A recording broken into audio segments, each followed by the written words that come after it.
healing, the basics on the cellular and biochemical levels, Part 3, the proliferative phase, angiogenesis, and granulation tissue formation.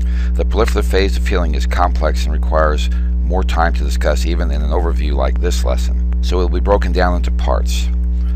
Remember from previous lessons, the phases of wound healing overlap. Wound healing is actually a continuous process of events which initiate other events, which initiate still other events until the wound closes.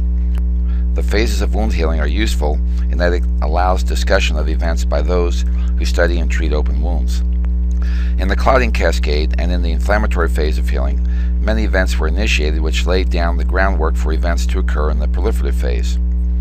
These events of the proliferative phase include formation of new blood vessels, formation of granulation tissue, increasing the amount of collagen in the wound by fibroblasts, resurfacing of the wound with new skin, and wound contraction. As these events develop, the wound environment is set up to enter the maturation and remodeling phase of healing. With this in mind, let's begin with angiogenesis, which is the formation of new blood vessels. You will remember from the previous lesson, the internal lining of the blood vessel is made up of endothelial cells. These cells are very thin and they migrate into the wound from the blood vessels. A key understanding about early wound healing involves three things. There is low oxygen content in the wound, and these wounds have lactic acid and fibronectin. Fibronectin is from the fibrin clot. Under these conditions, the macrophages and platelets are stimulated to release factors which attract endothelial cells. These endothelial cells help form new blood vessels after migrating into the wound. For repair of most injured tissues, aerobic mechanisms must exist. So the wound moves from low oxygen content, an anaerobic condition, to a wound with higher oxygen content, an aerobic condition. You may remember from lessons on oxygen delivery, most oxygen is carried in red blood cells. So to increase oxygen in the wound, new blood vessels are grown which will carry more RBCs and therefore more oxygen, establishing an aerobic environment for wound healing. This process of forming new blood vessels is angiogenesis. Like other biological processes, once sufficient oxygenation is present, angiogenesis decreases. For clinicians, the increased redness associated with healing is a clinical sign of increased blood flow in the healing area. Closely related to angiogenesis is the formation of granulation tissue. Granulation tissue is chock full of blood vessels, which gives it its beefy red appearance. Also present in granulation tissue are many chemicals and cell types which are collectively referred to as the extracellular matrix, ECM. Some of the chemicals are proteins like fibronectins, collagen, elastin, and glycoproteins. Some of the cell types are fibroblasts, myofibroblasts, and endothelial cells.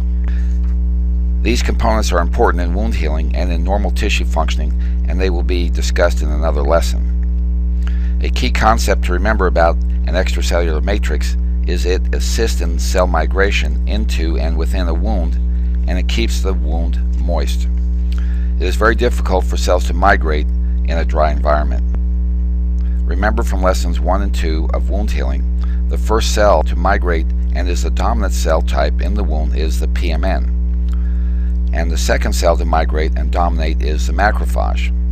In the proliferative phase, the dominant cell type is the fibroblast. Fibroblasts migrate into the wound as early as day 2 or 3, and the fibroblast continues to migrate and divide until the numbers are dominated by week 1 or 2. Let's talk about the fibroblast. It is the key cell that forms collagen in the wound. As collagen increases in the wound will increase in strength. Another way to think about this is, the blood clot formed from the clotting cascade is relatively weak and needs more strength. This weak substance is replaced by a substance with greater strength, which is collagen laid down by the fibroblast. Collagen is important, so let's digress briefly to discuss collagen in general. There are many types of collagen produced in the body. These types are given Roman numerals 1 through 13. For example, types 9 through 11 are seen in cartilage.